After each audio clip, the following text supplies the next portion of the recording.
Welcome back to clean news UP. चलिए देखते हैं उत्तर प्रदेश की 25 फटाफट बड़ी खबरों को। इससे पहले आप न्यूज को कहां से देख रहे हैं हमें कमेंट में बताना बिल्कुल ना भूलें। साथ ही हमारे फेसबुक पेज को भी फॉलो करें। फेसबुक पेज का लिंक डिस्क्रिप्शन में दिया गया है। यूपी में 9 सेक्टर में निवेश करेंगी अमेरिकन कंपनीज। प्रदेश में बड़े पैमाने पर इन्वेस्टमेंट के लिए अमेरिकी कंपनीज दिलचस्पी दिखा रही हैं। यूपी ग्लोबल इन्वेस्टर समिट के माध्यम से अब तक 9 कंपनीज ने निवेश करने के लिए सहमति दी। इसमें आईटी व इलेक्ट्रॉनिक्स से लेकर कृषि क्षेत्र में कंपनीज निवेश करने को तैयार हैं। अब 50 में केंद्र पर तो 25 रुपए में स्वयं अपडेट कर सकेंगे अपना आधार कार्ड।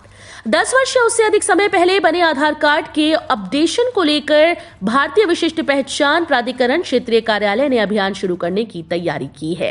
अब 50 रुपए देकर केंद्रों पर आधार अपडेट कराया जा सकता है। इसी तरह से 25 रुपए ऑनलाइन जमा कर स्वयं भी आधार कार्ड को अपडेट किया जा सकेगा। कानपुर में अब हर एसीबी के कार्यालय में ही लगेगी कोर्ट। न्याय के लिए नहीं लगाने होंगे पुलिस लाइन के चक्कर।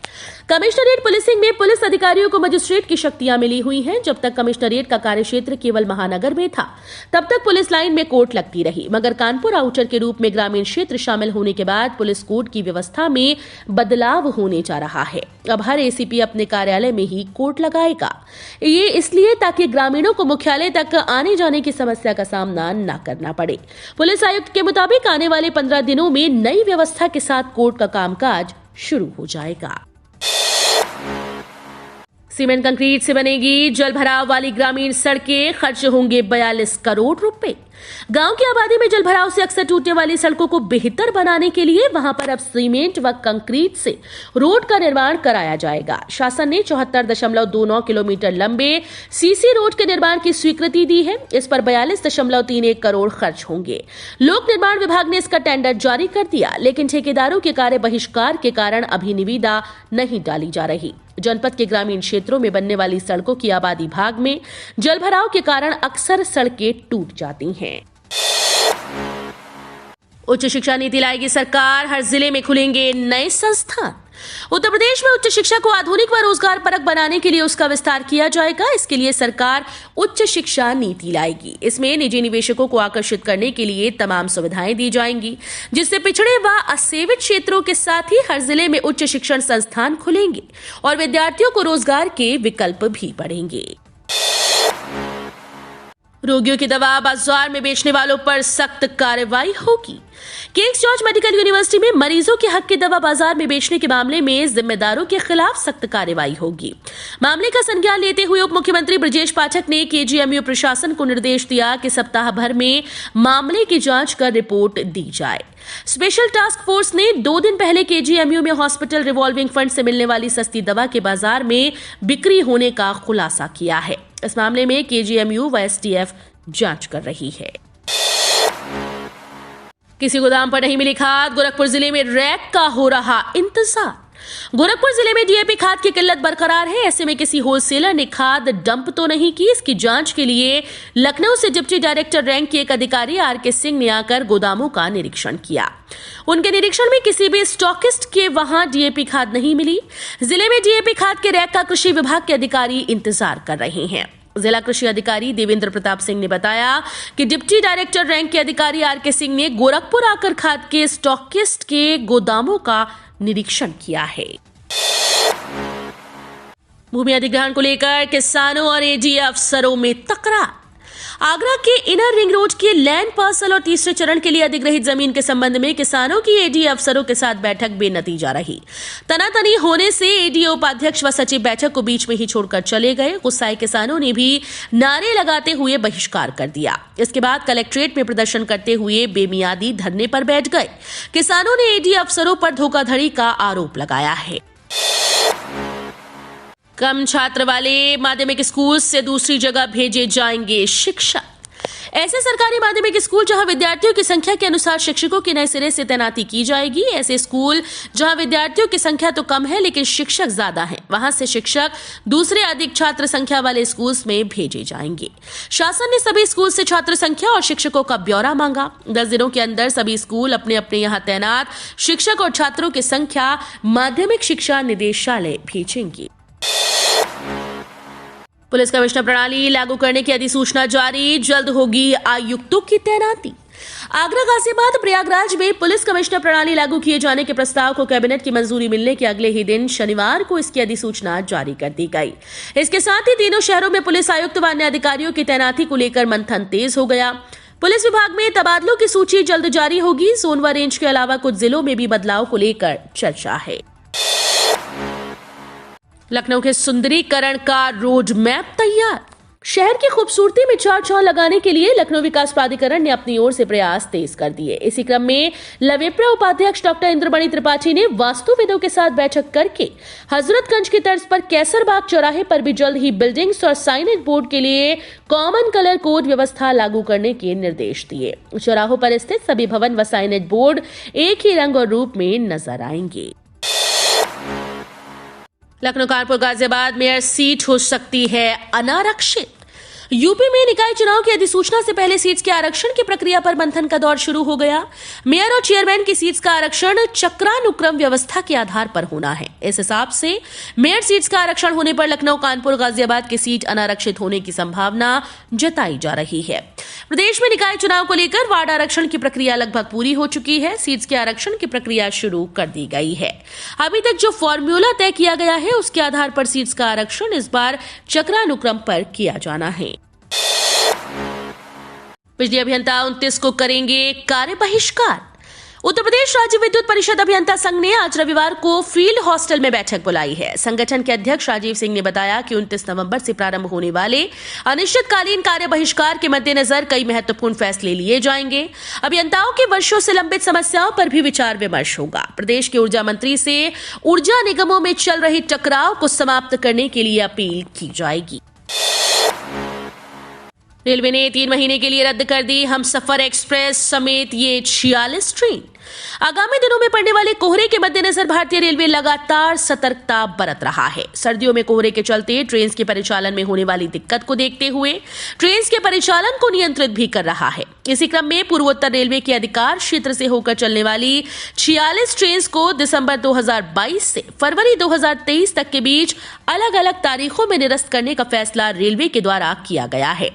पूर्वोत्तर रेलवे के CPRO पंकज कुमार सिंह ने इस बारे में जानकारी दी कि रेलवे प्रशासन द्वारा घने कोहरे एवं खराब मौसम से होने वाली परिचालनिक कठिनाइयों के कारण 1 दिसंबर 2022 से 28 फरवरी 2023 तक गाड़ियों की आवृत्ति में कमी की गई है।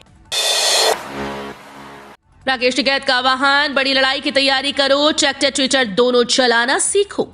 संयुक्त किसान मोर्चा के बैनर तले लखनऊ के इको गार्डन में हुई किसान महापंचायत में भारतीय किसान यूनियन के प्रवक्ता राकेश टिकैत ने किसानों से आह्वान किया कि बड़ी लड़ाई की तैयारी करो और संगठन को और भी मजबूत करो। जल्दी सरकार से दो हाथ करने हैं, क्योंकि सरकार ने कागजों पर लिखकर वादा करने के बावजूद उनका पालन नहीं किया। राजभवन की तरफ किसानों ने कूच नहीं किया और महापंचायत की समाप्ति की घोषणा कर दी गई। उप मुख्यमंत्री केशव प्रसाद मौर्य की शैक्षिक योग्यता को लेकर दायर याचिका खारिज। उप मुख्यमंत्री केशव प्रसाद मौर्य की शैक्षिक योग्यता को लेकर इलाहाबाद हाईकोर्ट में दायर द्वारिका नाथ त्रिपाठी की याचिका को उच्च न्यायालय ने खारिज कर दिया। उल्लेखनीय है कि इससे पहले ACJM कोर्ट इलाहाबाद ने भी उनकी याचिका को खारिज कर दिया था। मायावती बोली, देश में व्याप्त गरीबी, महंगाई, बेरोजगारी अब चुनावी चिंता नहीं। बसपा सुप्रीमो मायावती ने शनिवार को ट्वीट कर कहा कि देश में महंगाई, बेरोजगारी और गरीबी अब चुनावी और राजनीतिक चिंता नहीं रहे, लेकिन फिर भी सरकार का इन मुद्दों के प्रति उदार बने रहना उचित नहीं। सरकार को इन समस्याओं के समाधान के लिए जी जान से जुटना चाहिए। उन्होंने ट्वीट कर कहा कि देश में व्याप्त गरीबी और पिछड़ेपन से, लाचारी, महंगाई की मार और बेरोजगारी से त्रस्त मेहनत कश लोग हर दिन आटा, दाल, चावल, नमक, तेल आदि के महंगे दाम को लेकर सरकार को कोसते हैं, किंतु वो इसका जवाब देने व उपाय ढूंढने के बजाय ज्यादातर खामोश बने रहते हैं। ऐसा क्यों है? शिवपाल ने डिंपल के लिए मांगे वोट, कहा अखिलेश ने हमारा सहयोग लिया तो आज मुख्यमंत्री होती। प्रसपा के राष्ट्रीय अध्यक्ष शिवपाल सिंह यादव ने मैनपुरी में शनिवार को नुक्कड़ सभाएं की। उन्होंने कहा कि बीते विधानसभा चुनाव में अखिलेश ने हमारा सहयोग लिया होता तो आज वो मुख्यमंत्री होते। उन्होंने कहा कि वर्ष 2017 में धोखा हो गया, भाजपा ने हमारा फायदा उठाया। वर्ष 2019 के लोकसभा चुनाव में भी भाजपा ने फायदा उठाया। उन्होंने कहा कि इस बार हम सभी को डिंपल यादव को जिताना है। देश में जल्द चलेगी टिल्टिंग ट्रेन घुमावदार ट्रैक पर मोटर बाइक तरह आसानी से मुड़ सकेंगी। देश में ट्रेन की रफ्तार बढ़ाने के लिए लगातार कवायद की जा रही है। बुलेट ट्रेन को ट्रैक पर दौड़ाने की तैयारी और वंदे भारत ट्रेन का एक के बाद एक शुरू होना इसी प्रक्रिया का एक हिस्सा है। इसी बीच रेलवे के एक वरिष्ठ अधिकारी के मुताबिक देश को साल 2025-26 तक अपनी पहली टिल्टिंग ट्रेन मिल जाएगी। इस तरह की टेक्नोलॉजी का उपयोग करके 100 वंदे भारत ट्रेन का निर्माण किया जा रहा है। ये सभी ट्रेन घुमावदार रास्ते पर मोटर बाइक की ही तरह तेज गति से मुड़ने में सक्षम होंगी। पेंशन भोगियों को मिली और भी अधिक सुविधा। EPS 95 के तहत पेंशन भोगी किसी भी समय जीवन प्रमाण पत्र जमा कर सकते हैं, जो जमा करने की तारीख से 1 साल तक वैध रहेगा। तो अगर आपने पिछले साल अपना जीवन प्रमाण पत्र 31 दिसंबर को जमा किया था, तो इस साल भी आपको उसी तारीख को या उससे पहले जमा करना होगा। यदि आप इसे समय सीमा तक जमा नहीं करते हैं, तो आपको जनवरी 2023 से पेंशन भुगतान मिलना बंद हो जाएगा। जीवन प्रमाण पत्र पिछले जमा करने की तारीख से 12 महीने के लिए वैध है। इससे पहले सभी EPS पेंशनर्स को नवंबर महीने में DLC जमा करना आवश्यक था। PNB खाता धारक 12 दिसंबर से पहले करा ले ये काम, वरना नहीं निकाल पाएंगे पैसा। अगर आपका खाता पंजाब नेशनल बैंक में है तो ये जानकारी बहुत ही आवश्यक है। PNB बैंक का कहना है कि जिन ग्राहकों ने अभी तक अपना KYC अपडेट नहीं किया, उन्हें अगले महीने से कई तरह की परेशानियों का सामना करना पड़ सकता है। जिन ग्राहकों का KYC 12 दिसंबर के बाद पेंडिंग रहेगा, उन्हें अपने खाते से लेन देन करने में परेशानी आ सकती है। इसीलिए सभी ग्राहकों को 12 दिसंबर तक हर हाल में KYC कराना बहुत जरूरी है। रविवार को भी खुलेगा RTO दफ्तर। उप परिवहन आयुक्त लखनऊ परिक्षेत्र के निर्देश पर राजस्व लक्ष्य की प्राप्ति के लिए लंबित विभागीय कयोर एवं प्रकरणों के निस्तारण के लिए आज रविवार को सामान्य कार्य दिवस की तरह कार्यालय खुला रहेगा। ये जानकारी देते हुए ARTO प्रशासन RP सिंह ने बताया कि सभी कर्मचारी कार्यालय में उपस्थित होकर दिए गए निर्देशों का अनुपालन सुनिश्चित करें। कानपुर, आगरा, गोरखपुर में सोने के दाम में उछाल। भारतीय सराफा बाजार ने शनिवार यानी 26 नवंबर को सोने चांदी के रेट्स जारी कर दिए। आगरा, गोरखपुर, कानपुर में सोने के दाम में उछाल देखने को मिला, जबकि बरेली में सोने और चांदी दोनों के रेट्स में कमी दिखी। कानपुर में सोने चांदी के रेट में उछाल दिखा। शनिवार को सोना 52,850 प्रति 10 ग्राम और चांदी 62,100 रुपए प्रति किलो रही। 1000 जोड़ों का 28 को होगा सामूहिक विवाह, खुद मौजूद रहेंगे CM योगी आदित्यनाथ। सामूहिक विवाह योजना के तहत व्रत व भव्य समारोह का आयोजन 28 नवंबर को सुबह 10 बजे से रामगढ़ ताल क्षेत्र स्थित चंबा देवी पार्क मैदान में होने जा रहा है। समाज कल्याण विभाग ने 1000 जोड़ों का सामूहिक विवाह कराने की तैयारी की। इन जोड़ों को आशीर्वाद देने के लिए मुख्यमंत्री योगी आदित्यनाथ खुद मौजूद रहेंगे। डेंगू के 25 नए संक्रमित मिले, अब तक 735 संक्रमित मिले। स्वास्थ्य विभाग ने लगाए मेडिकल कैंप।